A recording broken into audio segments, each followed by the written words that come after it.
Somewhere in the American Midwest, between forgotten highways and dead radio signals, there's a broadcast no one is supposed to hear. And yet, one man did. Late October, James Ellis was driving cross-country from Denver to Chicago. He took the back roads, less traffic, more peace. But it wasn't peaceful. It was nearly midnight. The road ahead was swallowed by fog, and the only sound was the hum of his tires and static from his old car radio. He tapped the dashboard. Nothing, no signal. And then, suddenly, a soft voice came through. "Welcome back. You're listening to WZRE, broadcasting live October 3rd, 1957. James blinked. 1957. The music playing was scratchy, something from the 50s.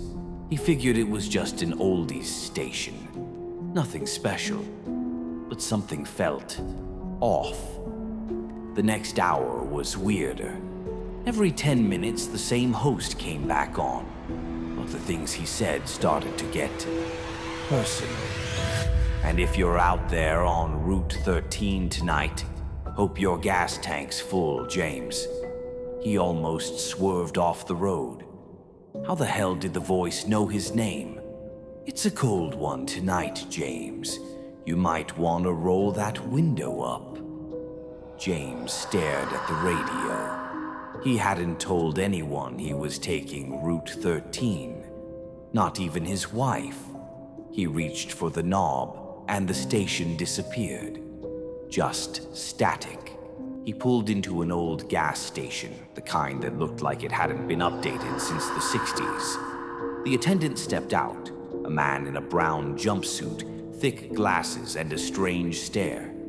James asked, "Hey, you ever hear of WZRE?" The man paused, then said, "They shut that station down. 60 years ago, whole crew died in a fire. Tower collapsed during a storm. Nobody broadcasts from there anymore." James laughed nervously. "But I just heard it. A guy talking. Old music. It was clear as day." The man only said one thing before walking away. "If you heard WZRE, you should turn around." James didn't turn back. He kept driving, more out of curiosity than courage. The radio signal came back.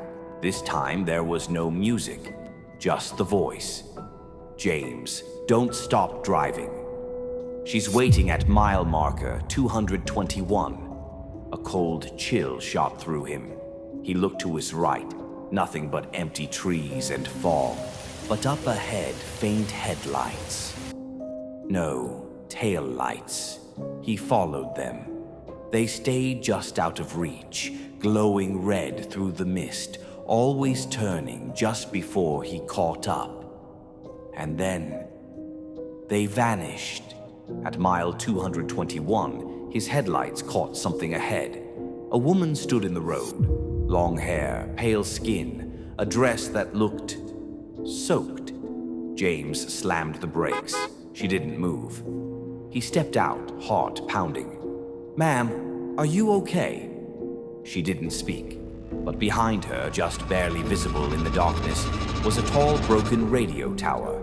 Burnt black, twisted. James looked back at his car. The radio was glowing red. Not green, not blue. Red. The woman finally spoke. "They never left, James. And now, neither will you."